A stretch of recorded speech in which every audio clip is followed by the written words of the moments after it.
बंधूंनो नमस्कार.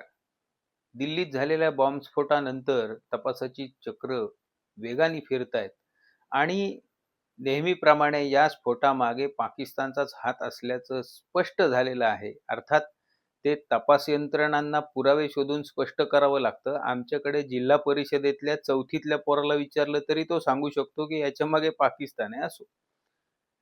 गंमत काय आहे ना, आपल्याकडचे काही संकरित वाटावेत असे नेते या बॉम्बस्फोटाचं खापरही निवडणुका डोळ्यासमोर ठेवून सरकारनेच घडवले असावेत, संघाने घडवले असावेत, असली काहीतरी जेव्हा अकलेचे तारे तोडतात तेव्हा नवल वाटतं हो. इस्रायल सारखा देश बघा, असं काहीतरी देशात झालं तर असला उफराटा कोणी विचार किंवा हे मांडत नाही तिथे. आधी आम्ही या देशाचे नागरिक आहोत, आधी आम्ही देशभक्त आहोत. त्यामुळे या देशावर झालेला हल्ला हा या आमच्यावरचा हल्ला आहे. ह्या भावनेने सगळा देश एकजूट होतो.